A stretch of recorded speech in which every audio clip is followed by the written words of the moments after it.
Muito bom dia, hoje é segunda-feira, 1º de novembro, e esse é o programa da Defenda PM, transmitido para todo o país pela TV Osasco e pela Com Brasil.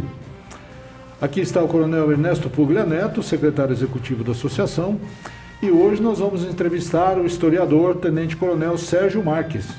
Em virtude do feriado de amanhã, este programa foi gravado na sexta-feira passada, dia 29 de outubro. Bem-vindos. Entidades representativas e integrantes das forças de segurança, associações e sindicatos estão em campanha pelo reajuste salarial prometido e não cumprido até agora pelo governador João Dória. Na semana passada, dia 27, os policiais foram às ruas pela segunda vez. Desta feita, a manifestação foi na Praça Roberto Gomes Pedrosa, em frente ao estádio do Morumbi.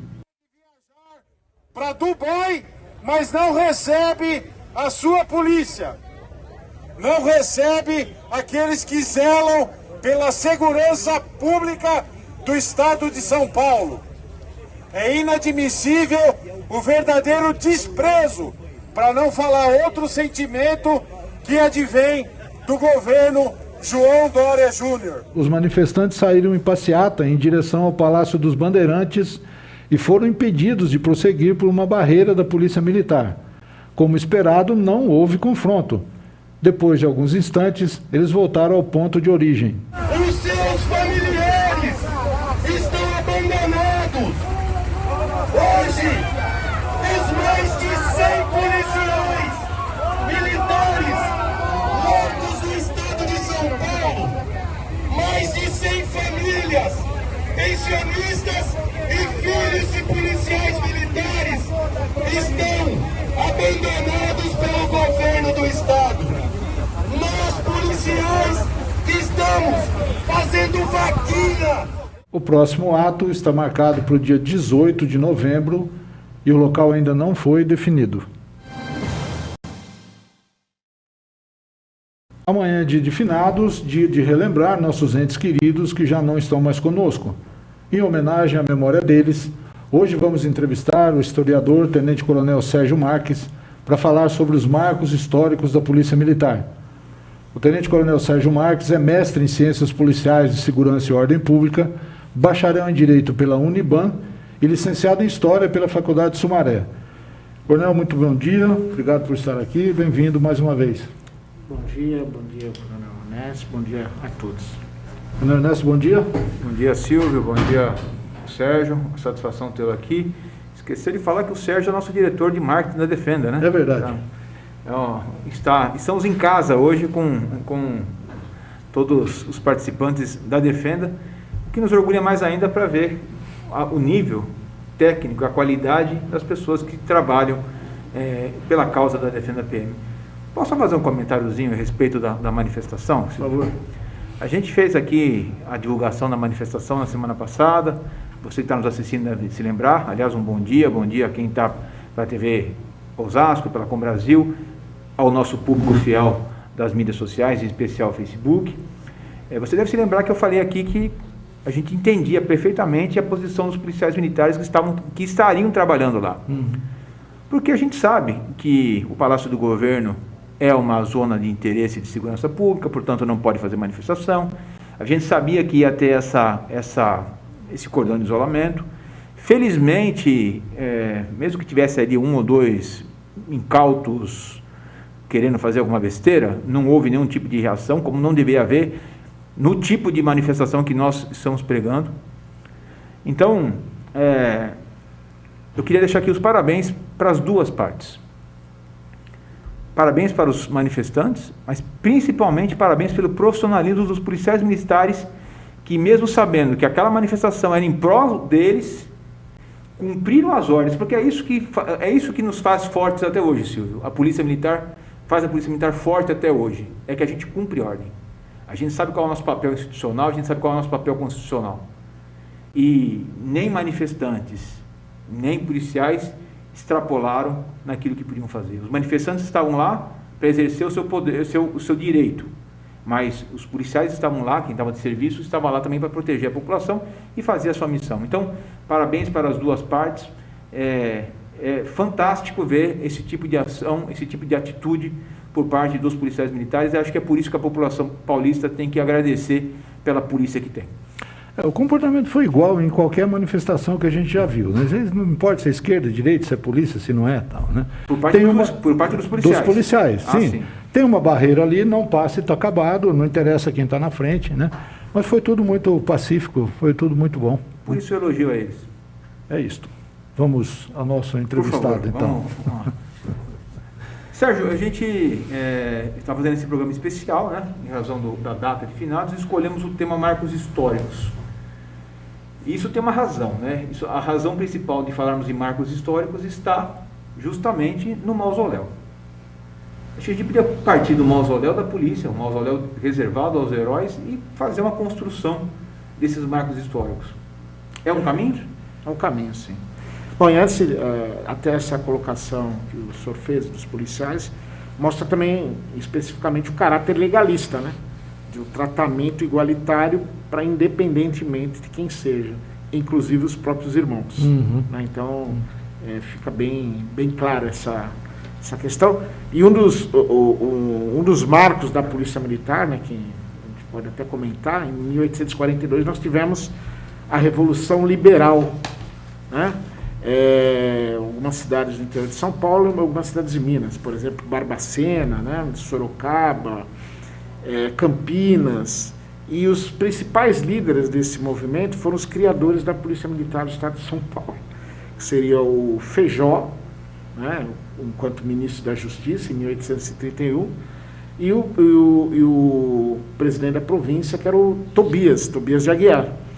Eles criaram em 1831, só que em 1844 houve essa Revolução Liberal, eles eram os revolucionários, e a própria instituição que foi criada acabou combatendo-os. Né? Então mostra o caráter legalista, né, da instituição, não está ligada a pessoas, mas sim está ligado à instituição, né, a missão a ser cumprida, né?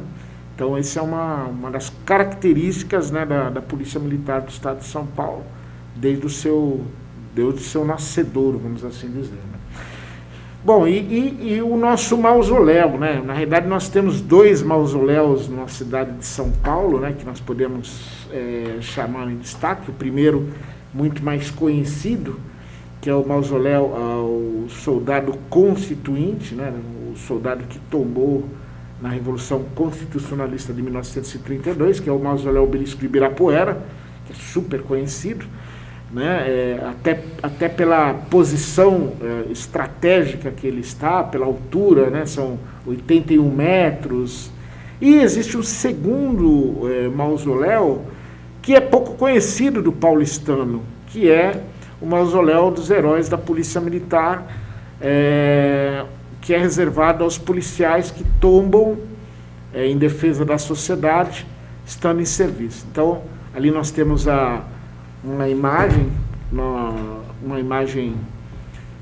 desde quando foi constituído o mausoléu, que fica no cemitério do Araçá, na Doutor Arnaldo. Então, fica na rua 17, dentro do cemitério. Então, essa é uma visão antiga, desde quando foi fundado o mausoléu. O mausoléu foi fundado em 1974, em agosto de 1974. Demorou bastante, porque inicialmente só existia o mausoléu da Guarda Civil. Lembremos que a polícia ostensiva fardada era dividida no estado de São Paulo entre Força Pública e Guarda Civil. A Guarda Civil foi criada em 1926, enquanto que a Força Pública em 1831, com outras denominações, mas é a Força Pública. E em 1970, essas instituições elas foram extintas, e com a junção dos respectivos efetivos, foi criada a Polícia Militar do Estado de São Paulo. Então, grande parte dos guardas civis optaram para virem para essa nova instituição, que é a Polícia Militar do Estado de São Paulo, e uma pequena parte foi para a Polícia Civil. Né? Então, a partir de 1970, então, nós temos uma única polícia fardada, que é a Polícia Militar do Estado de São Paulo. Então, o nosso DNA, nós temos tanto o sangue de Força Pública, quanto o sangue de guarda civil. Bom, já existia o mausoléu da Guarda Civil, no cemitério do Araçá, só que não existia ainda um cemitério, um mausoléu para os policiais tombados da Força Pública. E em 1969 foram feitas tratativas, porque o cemitério ele é municipal, então o terreno é municipal, e através do prefeito à época, o Paulo Salim Maluf, prefeito Maluf, ele concedeu uma parte do cemitério para que fosse construído o mausoléu da Polícia Militar, na época ainda Força Pública, né? 1969. Em 1970, iniciou-se dentro da instituição, já Polícia Militar, uma arrecadação de verbas para que fosse construído o mausoléu já da Polícia Militar. Inclusive, no quartel-general existia um chamado livro de ouro. Então, eram as pessoas ou instituições ou pessoas que doavam dinheiro para a construção desse monumento, elas assinavam nesse livro. Então, ao longo do ano de 1970, 1971, nós tivemos várias doações, tanto de particulares quanto de empresas, para a construção desse monumento. E, finalmente, em 1974, no cemitério do Araçá, foi lançado, foi construído, foi entregue, né, vamos assim dizer, para a instituição, o mausoléu da polícia, dos heróis da Polícia Militar.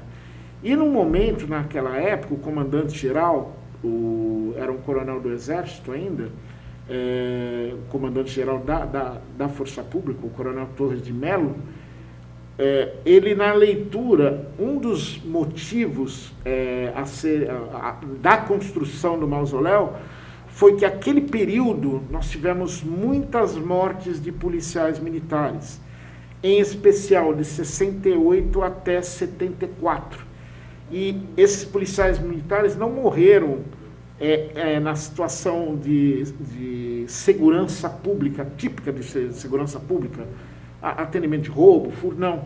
Eles foram mortos em decorrência dos movimentos terroristas que nós tínhamos naquele período histórico, que foi colocado para debaixo do tapete, né? Então, só para nós termos uma ideia, nesse período de 64 até mais ou menos 1974, nós tivemos no Brasil 118 pessoas que foram mortas por esse o terrorismo marxista, né, que tinha com intuito, o objetivo principal desse movimento terrorista no Brasil era a instauração de uma ditadura do proletariado. E não só eu que estou só dizendo isso, mas os próprios participantes daquele movimento acabaram falando, né, ao longo dos anos, acabaram falando, não, o nosso objetivo era a instauração de um Estado proletário, né?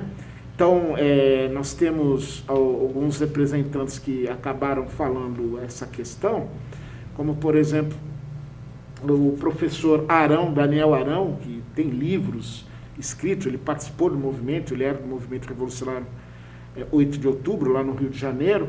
Ele participou do sequestro de um embaixador americano, né, no final da década de 60, e vários outros acabaram falando, confessando de fato. O próprio Gabeira, que também participou desse mesmo evento, acabou falando que o objetivo principal dos movimentos terroristas, daqueles grupos terroristas, o VPR, Vanguarda Popular Revolucionário, a ALN, enfim, todos aqueles grupos, o objetivo principal era o quê? A instauração da ditadura do proletariado. Você sabe quantos policiais morreram aqui em São Paulo? Só para nós termos uma ideia, foram 118 pessoas que morreram no Brasil. Da Polícia Militar do Estado de São Paulo foram 24. E todos eles estão lá no... Nem todos. Nem todos estão, porque muitos que morreram antes do quê? Da construção do mausoléu, né? Apesar da formalidade, né, em agosto de 1974, a formação, né, do obelisco propriamente dito, mas já desde 1972 policiais tombados já estavam sendo eternizados no mausoléu, inclusive alguns que morreram nesse combate desigual contra esses grupos terroristas. Na foto que foi colocada, a gente vê que tem vários policiais com várias... Se a produção puder colocar de novo aquela foto inicial... Pode colocar na sequência que está melhor a qualidade, que foi reformado. A próxima. Pode seguir, por favor? Aí, ó, dá para ver? Esse é o modelo atual, né? Ali nos pedestais nós temos policiais. Isso. Qual é esse significado ali? Tem toda uma simbologia, né, que foi feito esse monumento. Então, basicamente, é o seguinte: nós temos ali, lateralmente, nós temos 16 esculturas. Se puder voltar no anterior, por gentileza, deixar congelado. Obrigado. São 16 esculturas, 8 de cada lado, né? São vários policiais que estão com os diversos uniformes, inclusive policiais femininas. Depois nós vamos verificar em algumas outras imagens, nós temos também policiais femininas, né? São 16 esculturas que representam os marcos históricos da Polícia Militar do Estado de São Paulo, né? Por isso que é o tema do programa, e que a construção do mausoléu foi pensando nesses heróis que tombaram nesses marcos históricos principalmente. E, obviamente, depois, individualmente, cada um que faleceu no cumprimento do dever. Seria mais ou menos exatamente esse raciocínio? Se a produção puder colocar, eu deixei também disponível o brasão da Polícia Militar. Tem um item exatamente. O brasão da Polícia Militar, se nós observarmos, o brasão ele é de 1958. Então, no ano de 1958, ele foi adaptado, foi feito, né, para a Polícia Militar. E o que acontece? Poderia retornar, por favor? Observem que são 2 tenentes, né, em heráldica chamam tenentes, são soldados que estão no lado do escudo. Então, para a esquerda de quem contempla, nós temos um bandeirante, né? E à direita nós temos um soldado à época da criação da Força Policial Paulista, que foi em 1831, né? Nós temos ali no centro, são 18 estrelas, que representam os 18 marcos históricos, que nós vamos fazer um comparativo. Nós temos ali um leão rampante, que está em pé segurando um gládio, que é uma espada, com esse listel escrito lealdade e constância. Observando no centro também, nós temos as cores da bandeira do Estado de São Paulo, né? Todas as cores ali representadas: o branco, o preto, o azul e o vermelho. Então, basicamente, um ramo de café, né, nós temos ali, e basicamente esse é o brasão da Polícia Militar. Só que, em 1958, eram 16 marcos históricos, né? Muito obrigado, pode voltar. Eram 16 marcos históricos. Só lembrando que em 1970, só que eram marcos históricos da Força Pública, né? Em 1970, nós tivemos a unificação da Força Pública com a Guarda Civil, vamos assim dizer, que acabou gerando a Polícia Militar do Estado de São Paulo. Em 1981, nós tivemos uma complementação que acabou gerando esse brasão atual. Com, né? As 18. Com as 18. 16 passaram a 18. Exatamente. Acabaram entrando mais 2 estrelas, mais 2 marcos históricos, sendo que um era da Guarda Civil, que foi a participação da Guarda Civil na Segunda Guerra Mundial, nos campos da Itália, contra o nazifascismo. Foi a formação do pelotão de polícia militar da Força Expedicionária Brasileira, que foram 79 guardas civis que foram para a Itália lutar contra o nazifascismo. Inclusive, 2 guardas civis morreram, numa situação de acidente de trânsito e a outra numa situação da chamada desinteligência. Eram 2 americanos embriagados brigando ele realizou a intervenção e um deles estava armado, acabou atirando nesse guarda civil e acabou morrendo. Os dois estão, inclusive, no mausoléu no Rio de Janeiro, que é o mausoléu dos soldados que tombaram na Segunda Guerra Mundial. É outro mausoléu. Bom, aí nós tivemos essa 17ª estrela, e a 18ª estrela, no ano de 81, foi complementada com a ação da Revolução de 1964. Né? Então, são 18 marcos históricos. Se complementar, por gentileza, as imagens. Então, por isso que no mausoléu existem 16, porque o mausoléu nós temos ainda do brasão de 58. Seria, né? atualizar o mausoléu. Exatamente. Né? Não vai colocar, atualizar, né? Porque o monumento é tombado, então não pode mais. Mas então, ainda teoricamente, faltariam mais duas esculturas, 2 soldados, que seria a participação na Segunda Guerra Mundial. Voltar as fotos, produção? Colocar as fotos do mausoléu novamente, por favor?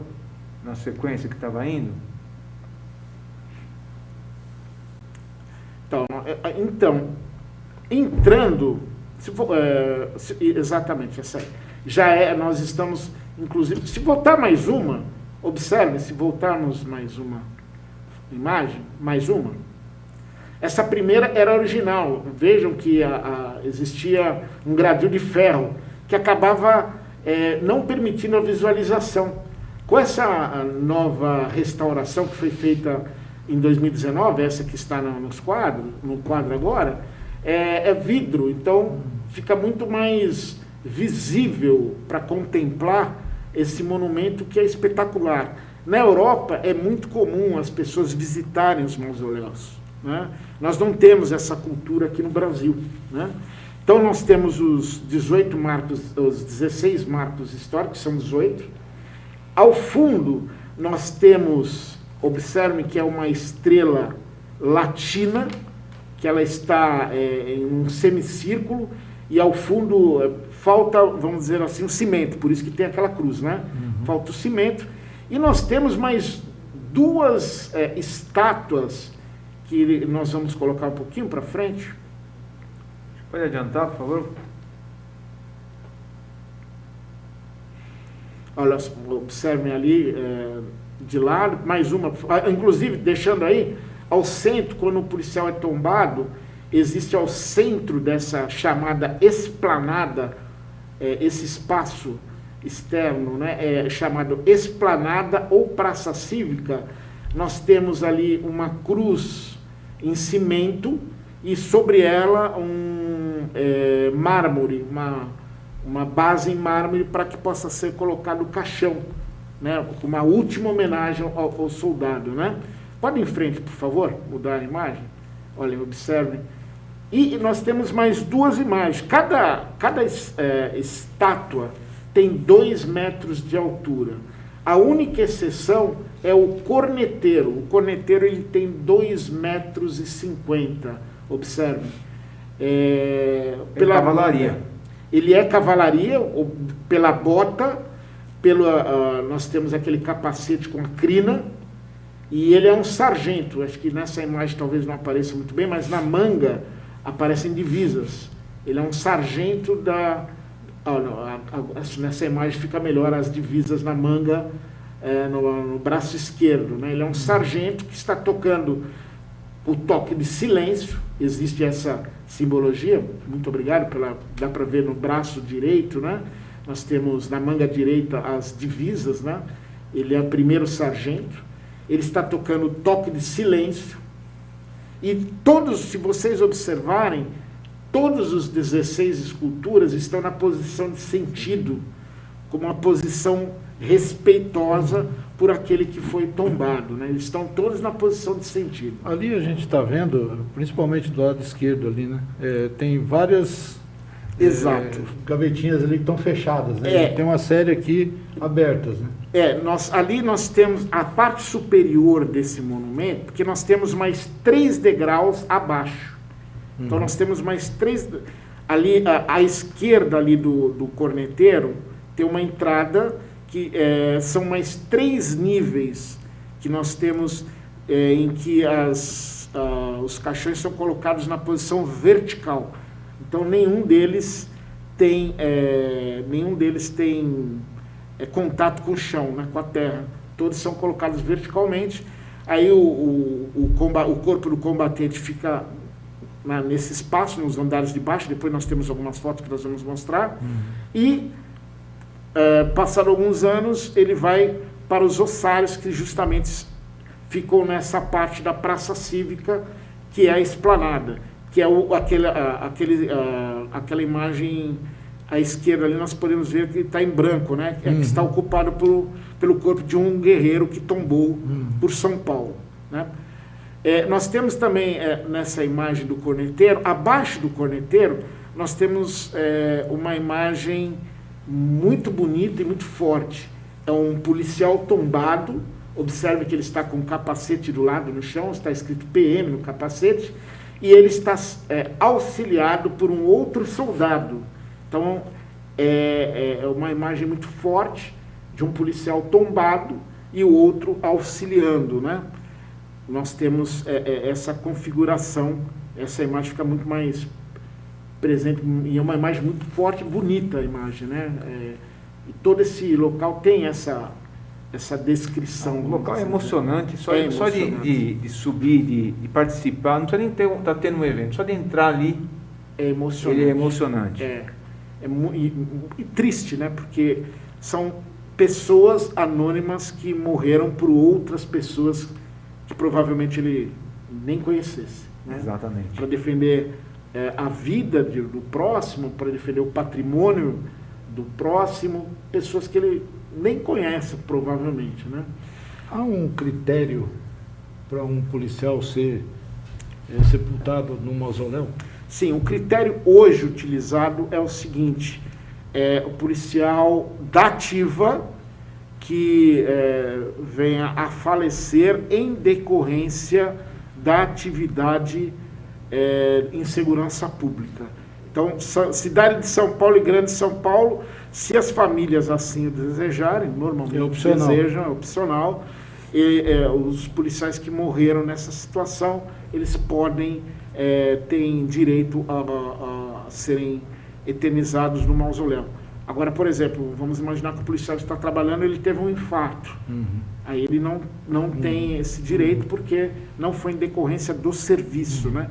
Então seria mais uma situação do bombeiro, um acidente de trânsito, o policial que realizou uma interferência num roubo, num sequestro e acaba falecendo, ele faz jus a essa questão.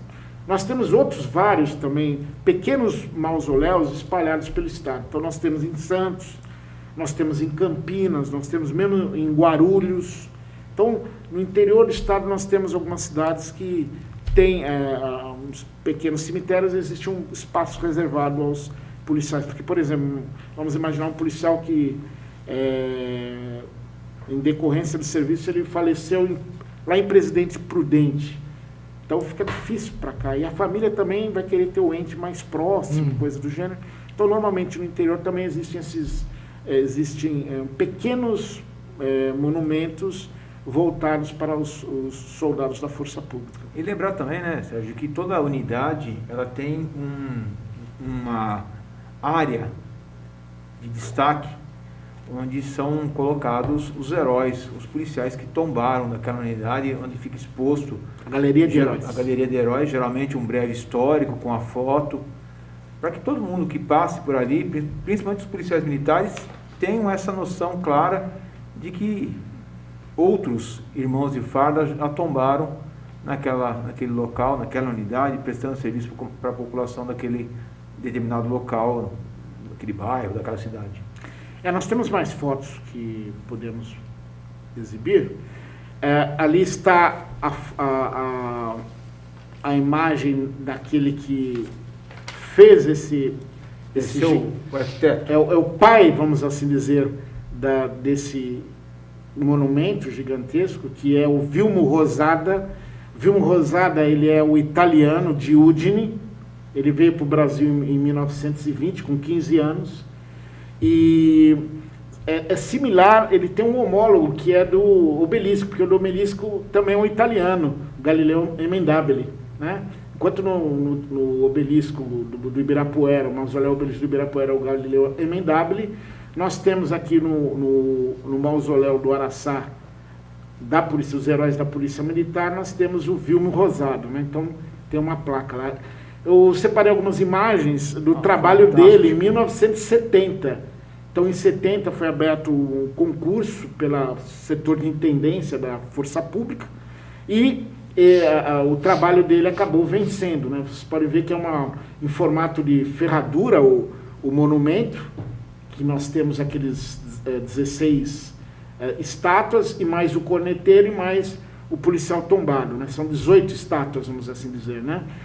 E pode ir em frente, por favor. Isso aí é todo o trabalho dele. Ali, na época da construção ainda, 71, ainda estava em construção. Observem que originalmente era o gradil de ferro, né, que acabava prejudicando a visualização. Agora, em 2019, foi alterado. A policial feminina. A policial feminina ali. Nós temos as gavetas, que são os ossários, né, depois que o corpo ele torna-se osso, ele é colocado ali, né, com o nome, o nome, a foto do combatente. Pode ir em frente, por favor. Aí uma outra cerimônia também. Na verdade aí é mais para a família, né? Que é essa parte. Nós temos ali enfileirados os 8, do lado direito, as 8 esculturas. Então, do outro lado, nós temos também outras 8 esculturas, são 16, cada uma representando um marco histórico da Polícia Militar. Ali em Rio Claro, no ateliê do Vilmo Rosado, nós podemos observar ali os modelos dos policiais que foram dessas estátuas, né, que foram lá. As esculturas também são dele? Todas as esculturas são dele, ele que fez. Olha ali, ele inclusive ali do lado. Se voltar uma anterior, por favor, observe que o corneteiro é maior, ele tem 2,50 metros e os demais têm 2 metros. Pode ir em frente, por favor. A foto dele, em 1971, com as imagens, né, de cada uma que ele mesmo fez. Então, está contemplando ali o trabalho dele, que ali ele não tinha nenhum bronze ainda. Observe, e todas estão em sentido, na posição de sentido. Observe que todas estão na posição de sentido. Pode ir em frente. Também na época, em 74, já é essa foto, que está o comandante-geral. Observe que as caixas estão todas vazias ainda. Pode ir em frente. Também em Rio Claro, onde era o ateliê dele, mais as fotos, inclusive do policial tombado, sendo socorrido, vamos assim dizer, por outro companheiro, por outro policial. E a imagem do corneteiro e ele ao lado, o Vilmo Rosado. Essa imagem, mais uma vez repetindo, 2,50 metros. É aquela imagem principal, né? É o corneteiro sargento da cavalaria. Pequenininha lá de modelo dele. E a escultura Estudo, pequenininha, né? Exatamente. Pode ir em frente, por favor. Ele do lado de uma outra, são várias, mas essas são de 2 metros.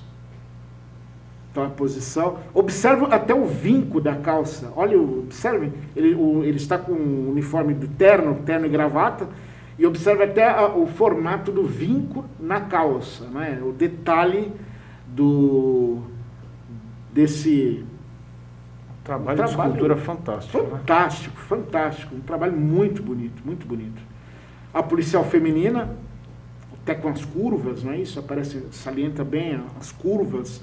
Ainda não estava pronta a peça, mas já estava semi-pronta, faltava a camada de bronze, né? Mais uma foto lá dele no interior do ateliê em Rio Claro.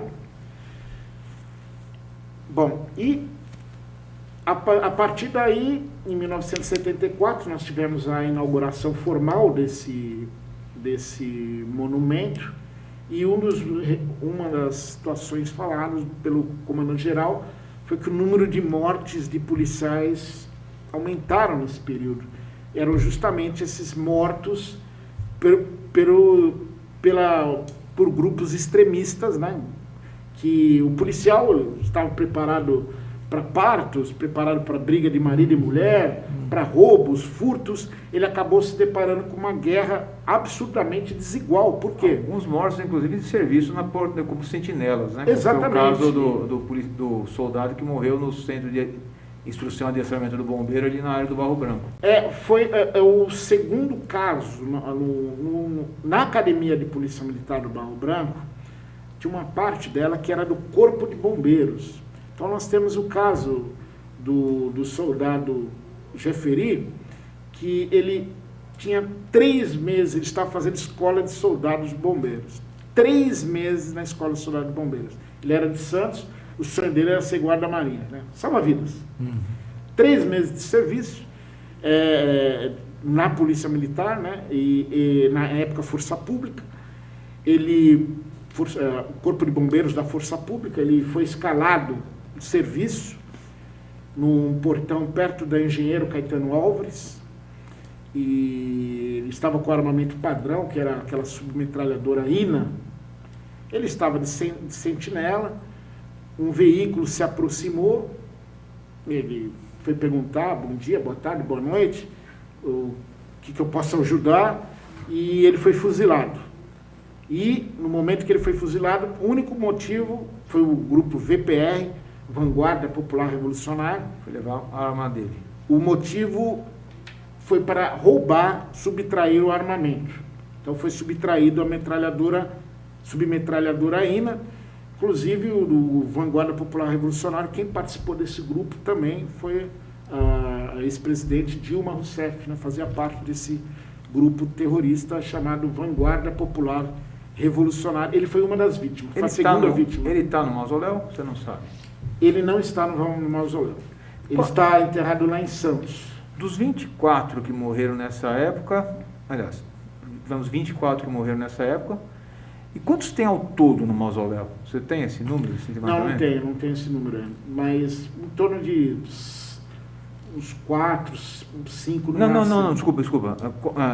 Não desses 24. Nós temos 24 que morreram nessa época, nem todos estão lá, mas no mausoléu hoje, quantos policiais tem enterrados? Hoje nós temos, eu tenho até esse número aqui, hoje nós temos nas gavetas, nos ataúdes, inclusive, a produção poderia mostrar as outras fotos, por favor, que são as partes dos andares inferiores.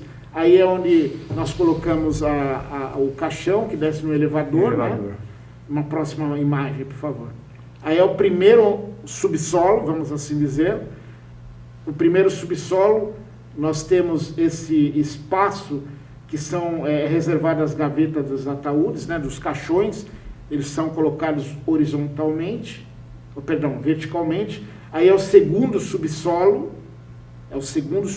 do monumento.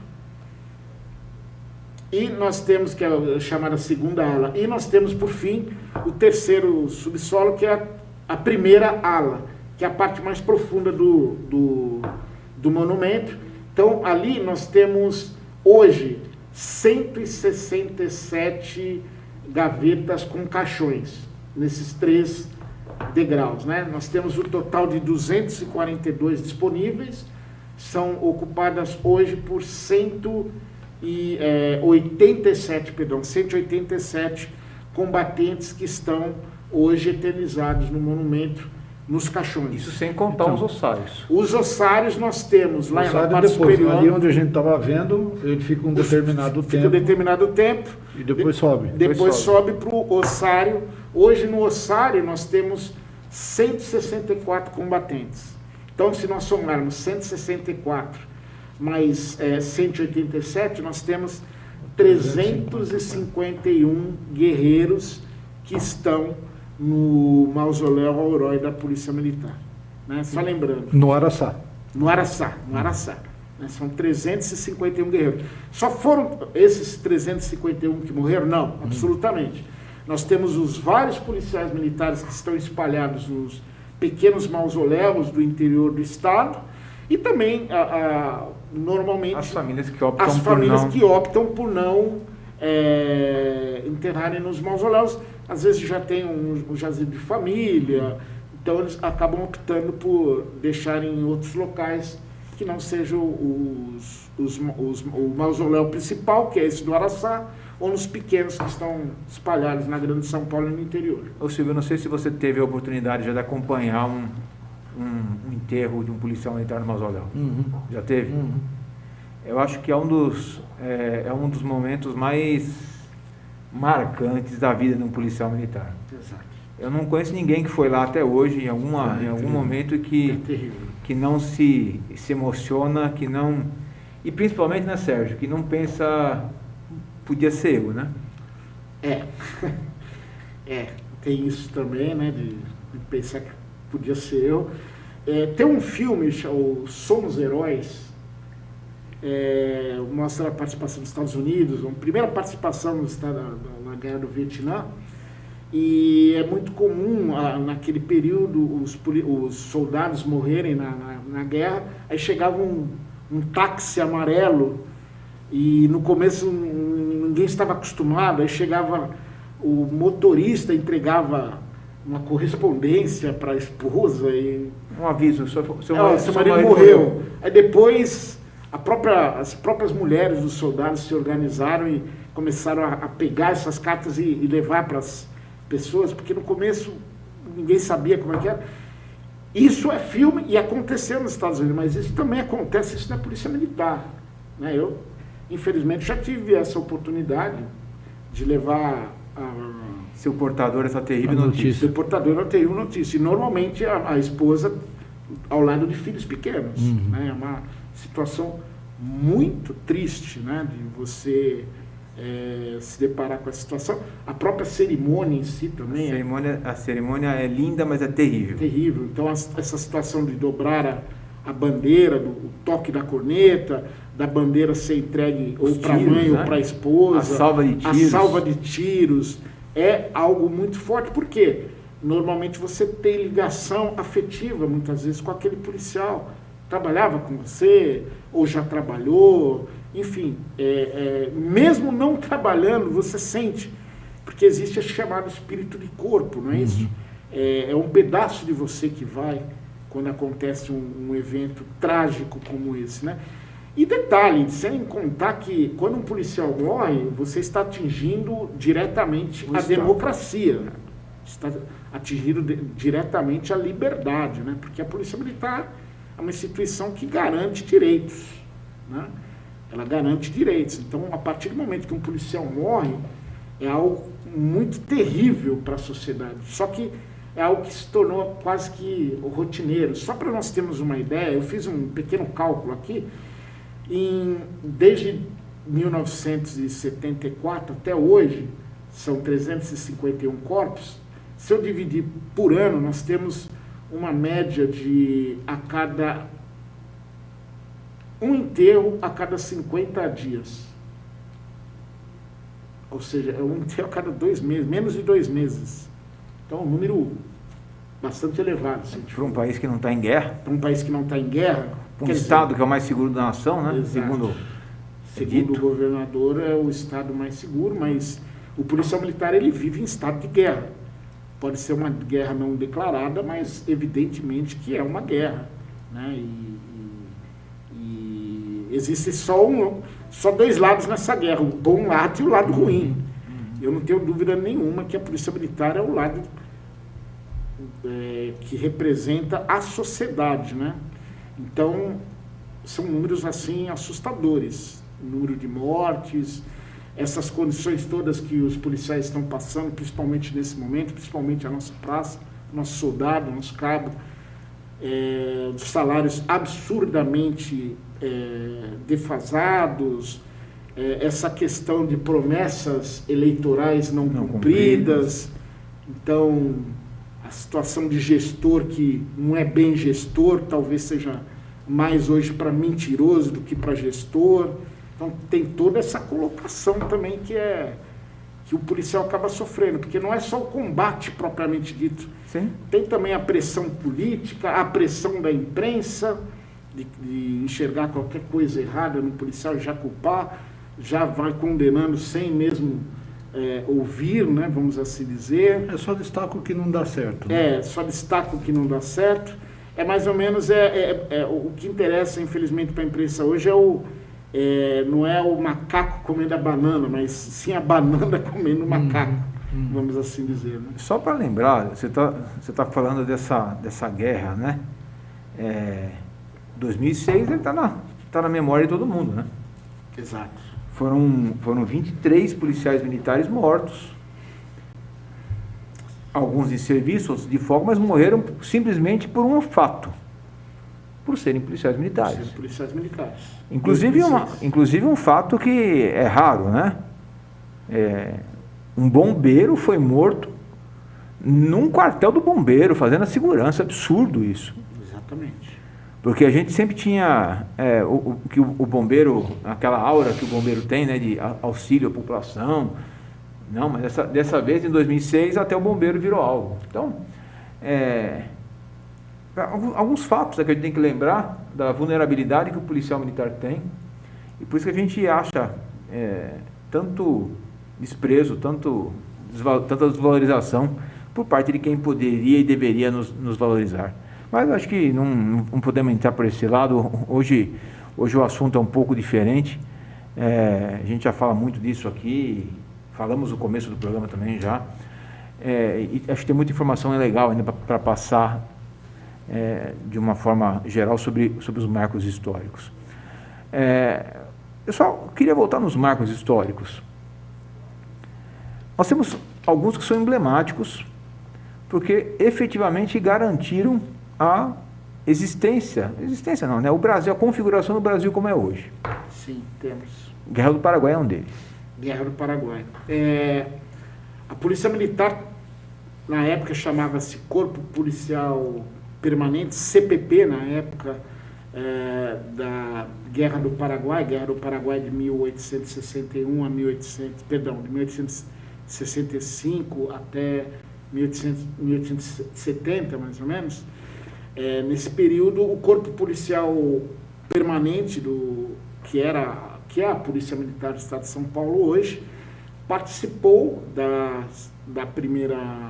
Guerra do Paraguai, e quando o Corpo Policial Permanente foi para a guerra, foi criado aqui um corpo provisório. Aí depois também mandaram o corpo provisório para a Guerra do Paraguai. Inclusive, uma das campanhas mais pesadas para o brasileiro foi... tem até a parte da música da Força Pública que diz, né? A retirada de Laguna, que é as tropas brasileiras. A Força Pública estava inserida no Exército Imperial, à época, no Exército Imperial, e os paraguaios foram deixando os brasileiros entrarem em território paraguaio. Foram deixando. Foi mais ou menos a mesma técnica que o Napoleão sofreu durante as guerras napoleônicas na Rússia, né? E o brasileiro entrou, até que chegou um momento que ele estava no meio de uma área muito seca, sem contato com a retaguarda. Aí foi que a cavalaria e a infantaria paraguaia acabaram assolando os brasileiros, morreu muita gente, e ficou conhecido como retirada de Laguna, porque eles conseguiram retornar para o território brasileiro em ordem, porque se eles voltassem em desordem, a tragédia seria muito maior. Então tem até um livro chamado A Retirada de Laguna, bem forte, do professor Taunay, né? Esse livro é bem... Então essa participação na Guerra do Paraguai, que o Brasil acabou sendo vitorioso no final, o Solano Lopes, que era o ditador, foi deposto e foi morto também, e acabou se preservando, porque a Argentina queria dividir o Paraguai. Mas o Império Brasileiro falou o seguinte: não vamos dividir o Paraguai vai manter a territorialidade dele, porque o Paraguai acabou sendo um estado tampão entre o Império Brasileiro e a República Argentina, naquele período conturbado, porque existia uma rivalidade muito grande. Então o Paraguai acabou se mantendo como um estado tampão. Mais ou menos na Segunda Guerra Mundial, entre Polônia, era um estado tampão entre a Rússia soviética e a Alemanha. Então o Paraguai acabou se transformando num estado tampão, porque pela Argentina eles queriam abocanhar pedaços do Paraguai, aí aumentaria a fronteira com o Brasil. Podem ver que a fronteira do Brasil e da Argentina é muito pequena. Então o problema era se tivesse uma fronteira extensa. Então, estrategicamente, não, mantenha-se o Estado Paraguai. Né? Então, acabou o governo imperial, o Dom Pedro II teve essa ideia, auxiliado ali pelos seus generais. Né? Essa foi uma. Nós temos também uma segunda participação. Tem uma estrela que eu acho que deveria estar aqui, mas ela não está, que é a da... Eu até fiz um comparativo sobre as mortes em 1918 na pandemia que recebeu o nome de gripe espanhola em 1918. Eu fiz um comparativo, só para nós termos uma ideia, naquele período, em 1918, a força pública era em torno de 8 mil homens. Morreram 145 policiais da ativa. 145. Então, a gripe durou de outubro até dezembro, em torno de 2 meses. 2% do efetivo da força pública morreu, porque eles eram os primeiros a atenderem as ocorrências, ninguém sabia do mal, as pessoas morriam, eles pegavam lá e transportavam, e nisso eles eram infectados. E eles eram infectados e levavam para as famílias. E muitos moravam nos quartéis, então eles passavam para os colegas dos quartéis. Então, chegou uma altura do campeonato que em torno de 3 mil policiais estavam infectados. O efetivo era de 8 mil homens, mais ou menos. Aí acabou também aumentando o número de crimes contra o patrimônio naquele período de 1918, porque o policiamento diminuiu. E agora, com a pandemia, nós temos os números atuais, atualizados essa semana. Morreram, enquanto que lá em 1918 morreram 145 policiais de um efetivo de 8 mil homens, morreram na ativa, na Polícia Militar, hoje, 105 policiais no espaço de 82 mil homens. Então, se nós fizermos... Na pandemia agora da Covid. Na pandemia, só na pandemia, são soldados, policiais militares que morreram da ativa. Porque essa situação do fica em casa não serviu para a Polícia Militar. A Polícia Militar continuou 24 horas na rua atuando. E foram os primeiros, evidentemente, a serem infectados também. É o mesmo problema que nós tivemos lá em 1918, nós tivemos agora em 2020. Por quê? Os policiais militares não foram os primeiros a serem, exemplo, vacinados. Sim. Foi o pessoal da saúde, depois que foram os policiais militares. Só que os policiais militares estavam também na linha de frente, similar já havia morrido muita gente de saúde, também quando começou, né? Exato. Então, a gripe espanhola, proporcionalmente, ela foi muito pior do que entre aspas, o Covid. Não que o Covid não tenha, mas proporcionalmente, inclusive no Brasil, estou falando, acabou refletindo na força pública, mas no Brasil, a gripe espanhola foi muito pior do que o Covid.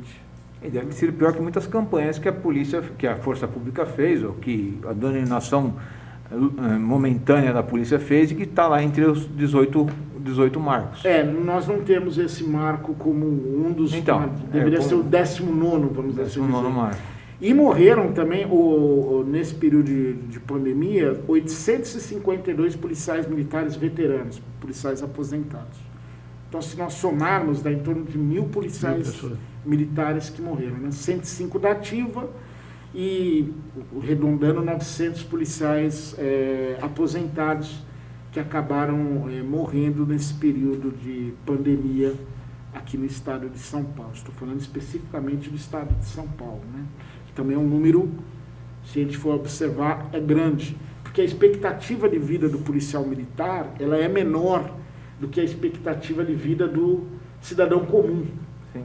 Já é diminuída. Então, agravaram-se ainda com essa situação de pandemia, acabou, nós temos esse número exorbitante de mortes. E só uma informação, né, para quem está nos assistindo, antes que haja a pergunta, todos os policiais militares que morreram de serviço, que estavam em serviço, que eram da ativa, foram tratados como mortos em serviço. Isso é muito importante colocar, porque redunda todo benefícios para os familiares, né? Então a polícia teve esse cuidado de tratar todos aqueles que morreram, que eram da ativa, como mortos em serviço. Então não tem direito a, mesmo que não forem enterrados no mausoléu, obviamente, mas tem todos os direitos e garantias, as famílias tiveram todos os direitos e garantias inerentes à situação de serviço. Isso é fundamental deixar muito claro, porque algo que se esperava que acontecesse realmente, e de fato aconteceu. Nós temos também um outro marco, é a Revolução de 1932. Sim. Também é um marco importantíssimo, porque mal estourou a Revolução no dia 9 de junho, no dia 10, os batalhões da Força Pública estavam embarcando para os limites do Estado, estavam cavando trincheiras, né? Então, o 1º Batalhão, que hoje é o 1º Batalhão de Choque, o 2º Batalhão, que cuida do policiamento de parte ali do bairros da Zona Leste, na Penha e adjacências, 3º, 4º, 5º Batalhões, 6º Batalhão, que o 6º Batalhão é um caso, eu fiz uma pesquisa, o 6º Batalhão, que é o batalhão hoje de Santos, a sede dele era aqui em São Paulo, onde é o quartel do Parque Dom Pedro, que é um quartel histórico, que está em péssimo estado de conservação, porque infelizmente o governo estadual, vamos assim dizer, não dá verba para se cuidar daquela. Então, inclusive, ele está até sem uso, né? Porque ele não tem condições de uso. E é tombado, é algo histórico, faz parte do patrimônio brasileiro. Trabalhei lá no 3º de Choque. Chegou a trabalhar lá, né? E ele foi prenda de guerra, inclusive, em 1932, quando São Paulo perdeu, um quartel da Força Pública, aí foi tomado pelo Exército Brasileiro, que acabou devolvendo na década de 90. Na década. Então, ele foi uma prenda de guerra, né? O que acontece? Em 1932, o 6º Batalhão, ele era sediado ali. Então, no dia 9, o comandante era o Coronel Índio do Brasil, o Tenente Coronel Índio do Brasil, que em 24 ele era revolucionário. Em 32 ele continuou sendo revolucionário. Ah, sim. Só que a favor do Estado de São Paulo, sim. né? E os repórteres começaram a circular do dia 9 para o 10, e 3 horas da manhã o comandante estava no quartel ali na frente, conversando com o pessoal. Aí ele: e aí, comandante, tem alguma novidade? Não temos novidade nenhuma. Por enquanto, não temos novidade nenhuma, mas estamos prontos. Aí, no dia 11, eles embarcaram para o litoral, foram para Santos. E lá fizeram artilharia, fizeram toda a proteção do litoral. E uma parte do 6º Batalhão foi para o interior, lutou no setor norte e no setor sul, no Paraná, e no setor com a fronteira do Rio de Janeiro. E o efetivo que ficou em Santos, cuidando do porto, no final da Revolução, eles mandaram uma carta para o Coronel Herculano, que era o comandante-geral, falando o seguinte: nossos companheiros das outras companhias foram para a guerra, mas nós também queremos ir, porque nós estamos aqui, como dizendo, está muito tranquilo, porque eles tinham uma situação preventiva, era evitar que fuzileiros navais da Marinha desembarcassem em Santos para tomarem o porto de Santos. Então eles estavam numa função defensiva. E não houve esse desembarque. Então, no final, os soldados viram que os demais colegas das outras companhias foram para as frentes, fizeram um documento dizendo: nós precisamos, não queremos ficar vendo água aqui, né? Nós queremos ir para a batalha, coisa do gênero. Então tem essa parte histórica que eu acabei encontrando aí nas pesquisas, que eu achei muito interessante, porque ele desejando participar da guerra, né? É o 6º Batalhão. Aí temos outros movimentos também importantes, a Guerra de Farrapos. Então, a Guerra de Farrapos, que foi entre 1835 e 1845, no Rio Grande do Sul, foi a guerra civil de maior duração no Brasil. os farrapos acabaram conquistando também Santa Catarina, fundaram ali a República Juliana e avançaram para o estado de São Paulo, porque o Paraná era o estado de São Paulo. O Paraná só se desmembrou de São Paulo em 1850. Então, nesse período, o Paraná ainda era estado de São Paulo. Ô Silvio, estou vendo ali em cima, ó, a produção mandando a gente tempo estourado. Nós vamos ter que trazer o Sérgio de novo aqui para acabar de falar de todos os outros marcos Deixa eu históricos. só fazer uma pergunta final aqui, rápido, para encerrar. O senhor acha que a Polícia Militar cultua adequadamente a memória dos seus mortos? Ainda não. Ainda não o suficiente. É a cultura ainda, na realidade não da Polícia Militar, mas a cultura do brasileiro. Há necessidade ainda de nós darmos um maior destaque para os nossos heróis. Há necessidade, com certeza. Eu digo que no patamar Brasil está muito bem, mas pode melhorar, vamos assim dizer. Nós cultuamos, nós temos esses espaços, mas ainda acredito que não seja o suficiente. Não sei se o senhor concorda, coronel. Concordo plenamente. A necessidade, porque não basta só quem foi, mas quem fica. Exatamente. São a esposa, mãe, os filhos. E o exemplo, né? Exatamente. E o exemplo. Acima de tudo, o exemplo. Bom, então nós temos que encerrar. E já fica o convite aqui para o Sérgio voltar. Tem que voltar logo. Então, muito obrigado, professor Sérgio Marques, aqui pela entrevista, mais uma vez aqui no programa. Coronel Ernesto, muito obrigado. Agradecendo a todos que nos acompanharam até agora, desejando uma boa tarde, ótima semana e até segunda-feira que vem.